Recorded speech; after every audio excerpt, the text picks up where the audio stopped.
1 Corinthians chapter 6. 1 கொரிந்தியர் 6ஆம் அதிகாரம். There were some people in the church in Corinth who were born again. கொரிந்தியிலே மறுபடியும் பிறந்த சில மக்கள் இருக்கிறார்கள். But they were saying like this. அவர்கள் இப்படி சொன்னார்கள். If this fellow cheated me, how can I let him go? இவனை ஏமாற்றி விட்டான், இவனை எப்படி சும்மா விடுவது? No, I'm not going to let him go. நான் அவனை சும்மா விட மாட்டேன்.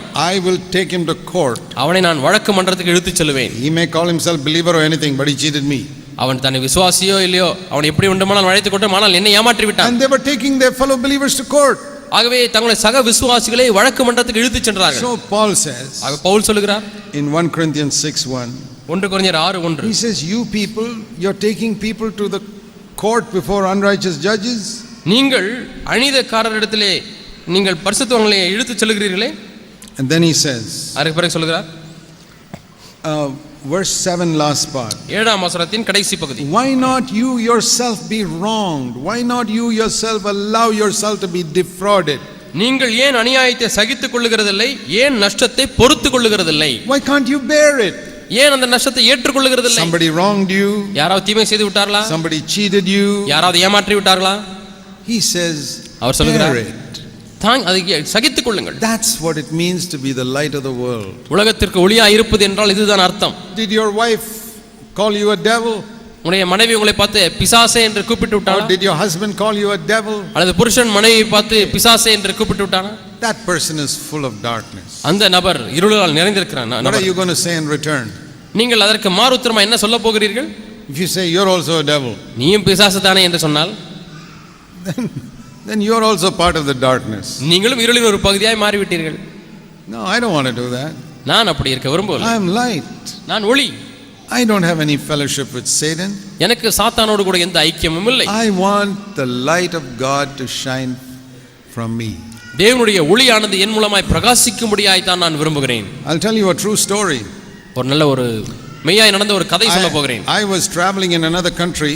நான் வேறு ஒரு நாட்டிலே பிரயாணம் பண்ணி கொண்டிருந்தேன். And we were at a conference. நான் அங்கே ஒரு கான்ஃபரன்ஸ் கூட்டத்தில் இருந்தேன். And I was sleeping in the same room with another brother who was an elder in that church. அந்த சபையில் இருக்கக்கூடிய மூப்பரா இருக்கிற ஒரு சகோதரரோடு கூட நானும் சேர்ந்து அவரோடு கூட தூங்கி கொண்டிருந்தேன் ஒரு அறையிலே. So I was talking to him.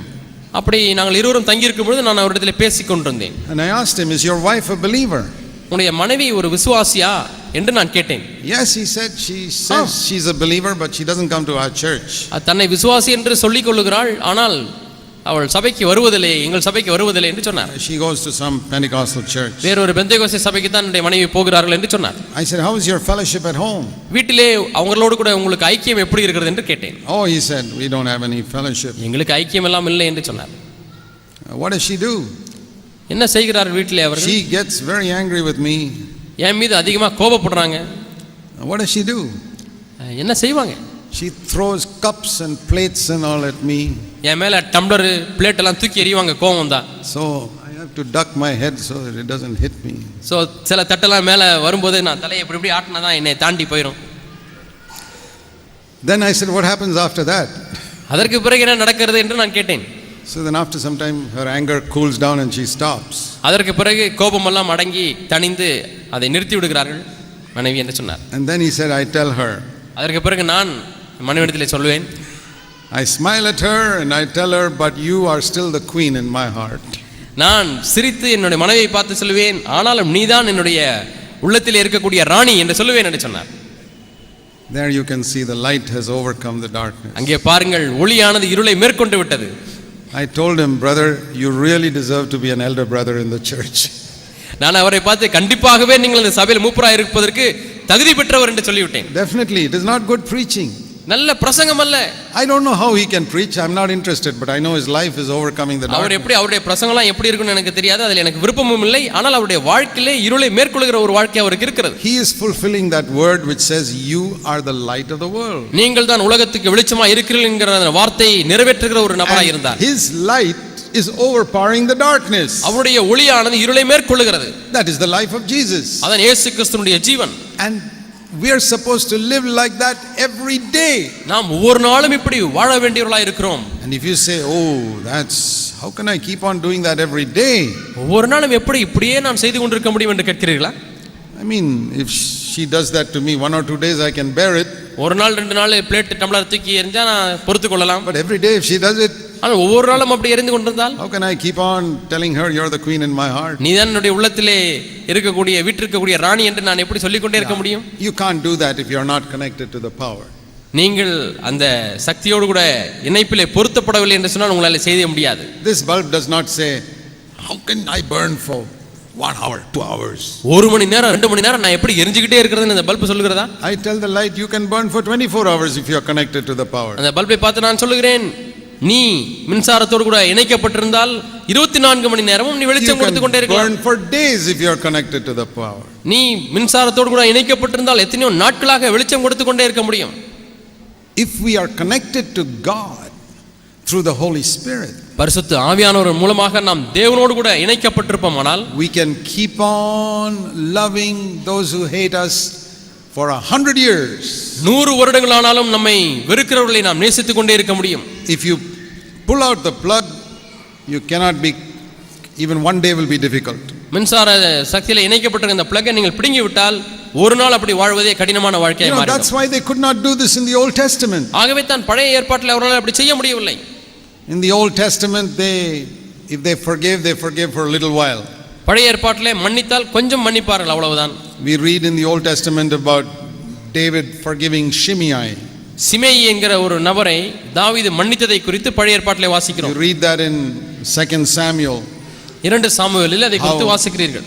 Shimei cursed him and David said, okay, I'm forgiving you. சிமேயி தாவீதை தூஷித்தான், நான் உன்னை மன்னித்து விடுகிறேன் என்று தாவீதை சொல்லிவிட்டான்.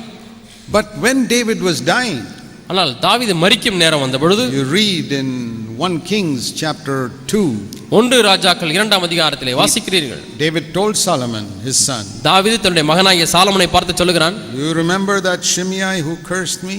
சாலமோனே, என்னை தூஷித்தானே சிமேயி என்ற ஒரு ஆள், உனக்கு ஞாபகம் இருக்கிறதா? You must kill him. அவனை விட்டுறாத, அவனை ஆளை தீத்து கட்டிரு. See, David could not forgive that man. தாவீதால் அந்த மனிதனை மன்னிக்க முடியவில்லை. Many years ago he cursed him. அநேக ஆண்டுகளுக்கு முன்பதாக தாவீதை சபித்தான்.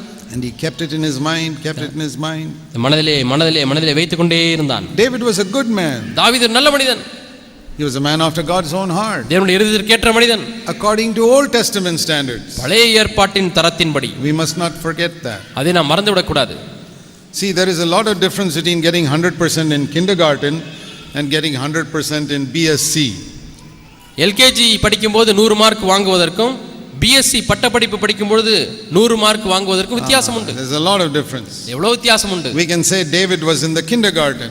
தாவீது எல்கேஜி படித்துக் கொண்டிருந்தான் என்று சொல்லலாம். And forgiving other people and blessing them is much more than kindergarten subject. மற்றவர்களை மன்னிப்பதும் மற்றவர்களை ஆசீர்வதிப்பதும் எல்கேஜி பாடத்தை விட அதிகமான படிப்பு. That was a BSc subject. அது பிஎஸ்சி பட்டப்படிப்பு. So David could not pass that. ஆகவே தாவீது அங்கே அதை தேர்வு செய்ய முடியவில்லை. According to his LKG standard, he got 100%. ஆனால் அவனுடைய எல்கேஜி தரத்தின்படி அவனுக்கு 100 மார்க் கிடைத்தது. So that is why he is called a man after God's own heart. ஆகவே தான் தேவனுடைய இருதயத்திற்கேற்ற மனிதன் என்று அழைக்கப்படுகிறான். If he lived today and behaved like that, இப்பொழுது வாழ்ந்து கொண்டு அது போல நடந்திருப்பான் என்று சொன்னால், then we could not call him a man after God's own heart. அப்படியானால் தேவனுடைய இருதயத்திற்கேற்ற மனிதன் என்று நாம் சொல்லி அழைக்க முடியாது. Because BSc standard is higher. BSc பட்டப்படிப்பினுடைய தரமானது உயர்ந்தது. Now that Jesus has come, the standard is higher. இப்பொழுது இயேசு வந்தபடினாலே தரமானது உயர்ந்திருக்கிறது. I'm just trying to tell you that in the Old Testament they could not even do a simple thing like this, forgive another person.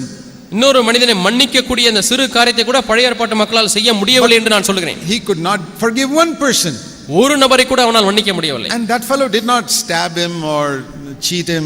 He just threw some stones at him and cursed him, that's all. அவன் இந்த தாவீதை குத்தவோ அல்லது இவனிடத்தில் திருடவோ இல்லை, ஒரு சில கற்களை தூக்கி எறிந்து சபித்தான், அவ்வளவுதான். That's all. He just said some words. அவன் சொல்ல வார்த்தைகளை தான் சொன்னான். But that was in David's mind for so long. ஆனால் நீண்ட நாட்களாக தாவீதின் மனதிலே அது இருந்து கொண்டே இருந்தது. This man called me some bad names 5 years ago. 5 வருஷத்துக்கு முன்னாடி இவன் ஒரு கெட்ட பெயரை சொல்லி என்னை கூப்பிட்டு விட்டான். Okay, I said, okay, I've forgiven you. நான் உன்னை மன்னித்து விட்டேன் என்று சொல்லிவிட்டேன். But he kept it in his mind and finally wanted Solomon to kill him for that. தன்னுடைய மனதிலே வைத்து கடைசியாக சாலமோனை அவனை கொன்றுவிடு என்று சொல்லக்கூடிய அளவுக்கு வந்து விட்டான். And Solomon killed him. Solomon அவனை கொன்று விட்டான். But in the New Testament, புதிய ஏற்பாட்டிலே, see, why was David like that? ஏன் தாவீது அப்படி இருந்தான்? Because in the Old Testament they could not plug in to the power.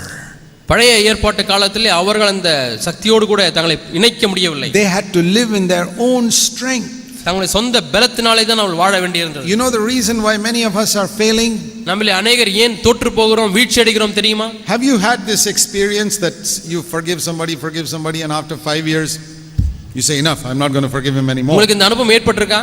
ஒரு ஆளை மன்னிச்சிட்டே இருக்கோம் 5 வருஷம் ஆச்சு, இனிமேயும் இவரை மன்னிக்க முடியாது அப்படின்ற ஒரு கட்டத்துக்கு வந்திருக்கீங்களா? Have you had this experience in the home perhaps? குடும்பத்திலே இப்படிப்பட்ட அனுபவம் உங்களுக்கு ஏற்பட்டிருக்கிறதா? Where you bear with your wife or bear with your husband for year after some time you say enough, I can't bear with you anymore. எத்தனையோ வருஷ கணக்காக கணவனோடு கூட அல்லது மனைவியோடு கூட பொறுத்து பார்த்து இனியும் பொறுக்க முடியாது என்று ஒரு நிலைமைக்கு வந்து விட்டீர்களா? That is because you are trying to do it in your own strength. அது ஏனென்றால் நீங்கள் உங்கள் சொந்த பலத்திலே செய்வதற்கு முயற்சி செய்கிறீர்கள்.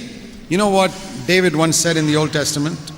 ஒரு முறை தாவீது பழைய ஏற்பாட்டில் என்ன சொன்னான் தெரியுமா? By my God I have jumped over a wall. என் தேவனால் நான் மதிலை தாண்டுவேன் என்று சொன்னான். How can you jump over a height 30-foot wall? 30 அடி சுவரை மதிலை எப்படி தாண்ட முடியும்?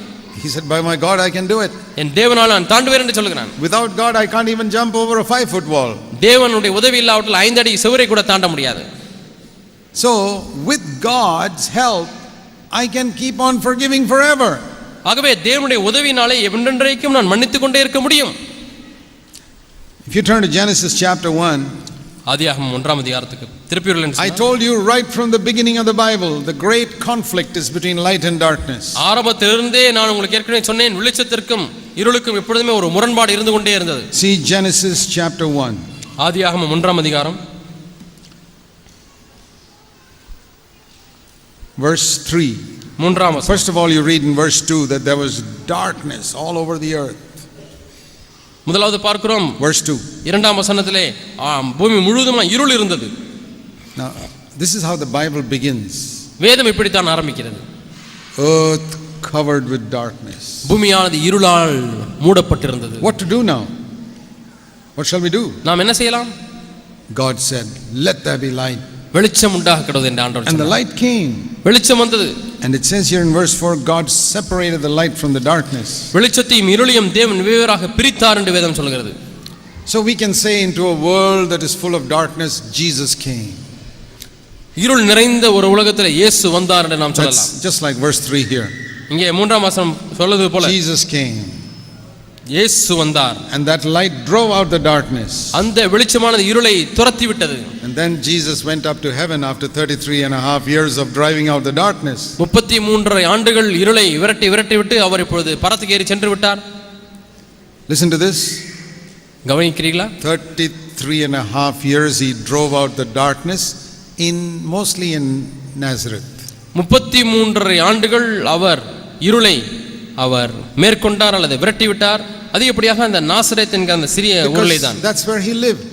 ஏனென்றால் அங்கே தான் அவர் வாழ்ந்தார். He didn't drive out the darkness in India and China and all those places. இந்தியாவிலே சீனாவிலே உள்ள இருளை அவர் விரட்டவில்லை. But in Nazareth where he lived. ஆனால் அவர் வாழ்ந்த அந்த நாசரேத் ஊரிலே இருளை விரட்டினார். When he went to Galilee, he drove out the darkness there. கலிலேயாவுக்கு போகும்போது அங்கே இருளை விரட்டினார். See, it says that in the Bible in Matthew. மத்தேயு வேதத்திலே சொல்லப்பட்டிருக்கிறது. Chapter 4. 4ஆம் அதிகாரம். Jesus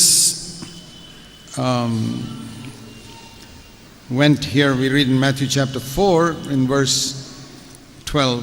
மத்தேயு 4ஆம் அதிகாரம் 12ஆம் வசனம். Verse 13, he left Nazareth and went and settled in Capernaum. 13ஆம் வசனம் 4ஆம் அதிகாரம் மத்தேயு, நாசரத்தை விட்டு செபுலோன் நப்தலி என்னும் நாடுகளின் எல்லைகளில் இருக்கும் கடற்கரைக்கு அருகான கப்பர்நகூமிலே வந்து வாசம் பண்ணினார். For 30 years he lived in Nazareth. அவர் 30 ஆண்டுகளாக அவர் நாசரேத்திலே வாழ்ந்து வந்தார். Then he got baptized. அவர் ஞானஸ்நானம் பெற்ற உடனே and he went and rented a house in Capernaum. அவர் கப்பர்நகூமிலே ஒரு வீட்டை வாடகைக்கு எடுத்து அங்கே இருந்தார். So he lived there in Capernaum for the remaining 3.5 years. மீதி 3.5 ஆண்டுகள் அவர் கப்பர்நகூமிலே வாழ்ந்தார். He didn't live in Nazareth after that. அதற்கு பிறகு அவர் நாசரேத் ஊரிலே வாழவில்லை. And when he came to Capernaum, கப்பர்நகூமுக்கு வந்தபோது what happened? என்ன நடந்தது? This light that was shining in Nazareth for 30 years 30 ஆண்டுகளாக நாசரேத்திலே பிரகாசித்துக் கொண்டிருந்த இந்த ஒளியானது now started shining in Capernaum. இப்பொழுது கப்பர்நகூமிலே பிரகாசிக்க ஆரம்பித்து விட்டது. See, it says here verse 15 and 16. 15 16 வசனங்கள். In the land to fulfill the prophecy, the land of Zebulun and Naphtali, the people who were sitting in darkness saw a great light. To those who were sitting in the land and shadow of death, light dawned there. செபுலோன் நாடும் நப்தலி நாடும் ஆகிய புறஜாதியருடைய கலிலேயாவிலே இருளில் இருக்கும் ஜனங்கள் பெரிய வெளிச்சத்தை கண்டார்கள். மரண இருளின் திசையில் இருக்கிற வெளிச்சம் உதித்தது என்று ஏசாயா தீர்க்கதரிசியால் உரைக்கப்பட்டது நிறைவேறினது என்று சொல்லி பார்க்கிறோம். How did that happen? எப்படி இது நடந்தது? Because Jesus shifted his residence to Capernaum. இயேசு தன்னுடைய வீட்டை இப்பொழுது நாசரேத்திலிருந்து கப்பர்நகூமுக்கு மாற்றி விட்டார். And then after 33 and a half years he went up. 33 ஆண்டுகளுக்கு பிறகு அவர் மேலே போய் விட்டார். And for 40 days he was still here on earth. உயிர்த்தெழுந்த பிறகு 40 நாட்கள் இந்த பூமியிலே அவர் இருந்தார். And then he went up. அதற்கு பிறகு பரத்துக்கு ஏறி சென்றார். And the whole earth was dark again. மீண்டுமாய் முழு பூமியும் இருளாய் மாறிவிட்டது. For another 10 days. அடுத்த 10 நாட்கள். And then the Holy Spirit came into 120 people. இப்பொழுது 120 பேர் மீதாக பரிசுத்த ஆவியானவர் வந்தார். And they were filled with the Holy Spirit. அவர்கள் பரிசுத்த ஆவியானவரால் நிரப்பப்பட்டார்கள். Once again the light started burning in Jerusalem now. மீண்டுமாக இப்பொழுது எருசலேமிலே ஒளியானது பிரகாசிக்க ஆரம்பித்தது. Not in India or China anywhere else. இந்தியாவிலேயோ சீனாவிலோ வேறெங்கும் அல்ல. But in Jerusalem. ஆனால் எருசலேமிலே In one place on the earth the light came. இந்த பூமியிலே ஓரிடத்திலே வெளிச்சம் வந்தது. And Jesus said, "You are the light of the world." நீங்கள் உலகத்துக்கு வெளிச்சமாய் இருக்கிறீர்கள் என்று இயேசு சொன்னார். Not just Jerusalem. எருசலேமில் மட்டுமல்ல. He said it is to start in Jerusalem. எருசலேமில் ஆரம்பிக்கும். Then it must go to Judea. யூதேயாவிலே. Then Samaria. பிறகு Samariya. And then to the ends of the earth. பூமியின் கடைசி பரியந்தமும். So those disciples. ஆகவே இந்த சீஷர்கள் went to Judea. யூதேயாவுக்கு போனார்கள். And Samaria, and wherever they went it was like light. சமாரியாவுக்கு போனார்கள். எங்கெல்லாம் அவர்கள் போனார்களோ அங்கே ஒளியாய் பிரகாசித்தார்கள். And then in around 25 years later or 20 years later 20 ஆண்டுகள் கழித்து Thomas came to India. தோமா இந்தியாவுக்கு வந்தார். And he brought the light to India. இந்தியாவுக்கு ஒளியை கொண்டு வந்தார். And then through the years different people brought the light. பல ஆண்டுகளாக பல மக்கள் இந்த வெளிச்சத்தை கொண்டு வந்தார்கள். And now it has come to 2006. இப்பொழுது 2006 வருடங்கள் ஆகிவிட்டது. And now you and I have that responsibility. இப்பொழுது உங்களுக்கும் எனக்கும் இந்த பொறுப்பு இருக்கிறது. That like it says here in Matthew 4, மத்தேயு 4ஆம் அதிகாரத்திலே பார்க்கிறோம். in verse 16, 16ஆம் வசனம். the people who were sitting in darkness saw a great light. 15ஆம் வசனம் தமிழில் இருளிலே இருக்கிற ஜனங்கள் பெரிய வெளிச்சத்தை கண்டார்கள். That when you go and live in a street, it must be like the light coming in that street. நீங்கள் ஒரு தெருவிலே போய் வாழும் பொழுது அங்கே ஒளி வந்தது போல இருக்க வேண்டும். Can you think of a street where there's no street lighting at all and it's so dark everybody can't see the road? ஒரு தெருவுக்கு போகிறீர்கள், அங்கே தெரு விளக்குகளே இல்லை, யாருமே ரோட்டை சரியாக பார்க்க முடியவில்லை, எல்லாம் இருளாக இருக்கிறது. And then one day somebody comes and corporation comes and puts a halogen lamp there. இப்பொழுது கார்ப்பரேஷன்ல வந்து அங்கே ஒரு பெரிய விளக்கை, மின்சார விளக்கை பொருத்துகிறார்கள், ஹலோஜன் விளக்கு. Everybody on that street is thankful. இப்போ தெருவில் இருக்கிற எல்லாரும் got some light here. பரவாயில்லை, இப்பொழுது லைட் போட்டு விட்டார்கள் என்று சந்தோஷமா இருக்கிறார்கள். So when you go and rent a house in some street, ஆகவே நீங்கள் ஒரு வீட்டை வாடகைக்கு ஒரு தெருவில் எடுக்கும் பொழுது that should be like a halogen lamp coming there. அங்கே ஒரு ஹலோஜன் மின் விளக்கு வருவது போல இருக்க வேண்டும். Or you go and build a house somewhere in a new locality. அல்லது ஒரு புது இடத்திலே போய் ஒரு வீட்டை கட்டுகிறீர்கள். Good. நல்லது. It should be like a halogen lamp shining there now. அங்கே வல்லமையா பிரகாசிக்கக்கூடிய ஹலோஜன் விளக்கை போல நீங்கள் இருக்க வேண்டும். People should see, oh, the light has come here. Light வந்து விட்டது இங்கே என்று சொல்ல வேண்டும். And then if you shift from that house to another house, இப்போது அந்த வீட்டை மாற்றி வேற ஒரு வீட்டுக்கு போகிறீர்கள், it's like they've taken away the lamp now. இப்போது அங்கே இருக்கக்கூடிய விளக்கை கழட்டி விட்டாச்சு. It's like the lamp moved from Nazareth to Capernaum. அந்த விளக்கானது, மின் விளக்கானது நாசரேத்திலிருந்து கப்பர்நகூமுக்கு போனது. It must be like that. அது போல தான் இருக்க வேண்டும். When you come into a church, ஒரு சபைக்குள்ளாய் நீங்கள் வரும் பொழுது, you must be such a blessing to that church that they say, hey, the light is shining here after this brother came. இந்த சகோதரர் வந்த பிறகு இந்த சபையிலே வெளிச்சம் அவ்வளவாய் பிரகாசிக்கிறது என்று சொல்ல வேண்டும். Not with good preaching, நல்ல பிரசங்கத்தின் மூலமாக அல்ல, but with good works. நல்ல வார்த்தைகள், நல்ல கிரியைகளின் மூலமாக. Not everybody can preach. எல்லாருமே பிரசங்கிக்க முடியாது. Preaching is also a light. பிரசங்கிப்பதும் ஒரு வெளிச்சம் தான். But not everybody has got that gift. ஆனா எல்லாருக்கும் அந்த வரம் இருப்பதில்லை. But there are other types of good works. ஆனால் மற்ற விதங்களிலே இருக்கக்கூடிய நற்கிரியைகள் உண்டு. Say, Lord, I want to be like a light. ஆண்டவரே, நான் ஒளியைப் போல இருக்க விரும்புகிறேன் என்று சொல்ல வேண்டும். When I shift my residence from this street to this street, இந்த தெருவிலிருந்து இந்த தெருவுக்கு என்னை வீட்டை மாற்றும் பொழுது, it must be like the halogen lamp being shifted from here to here. அங்கே இருக்கக்கூடிய மின் விளக்கை கழற்றி இங்கே பொருத்தினது போல இருக்க வேண்டும். And when you bring me into a church, even if that church is full of darkness, It must be like a halogen lamp coming into that என்னை ஒரு light. சபைக்கு நீர் கொண்டு போனாலும் இருளாய் நிறைந்திருக்கக்கூடிய அந்த சபையிலே அங்கே ஒரு வெளிச்சம் பிரகாசிப்பது போல இருக்க வேண்டும். How to do this? இதை எப்படி செய்வது? You couldn't do this in the Old Testament. பழைய ஏற்பாட்டில் அவர்கள் செய்ய முடியவில்லை. But see what Jesus has opened this new way for us. இயேசு நமக்கென்று ஒரு புது வழியை திறந்திருக்கிறார். The whole secret is Jesus was filled with the Holy Spirit. முழு ரகசியமும் இயேசு பரிசுத்த ஆவியானவரால் நிறைந்திருந்தார். So the love of God filled his heart. தேவனுடைய அன்பு அவருடைய உள்ளத்தை நிரப்பியது.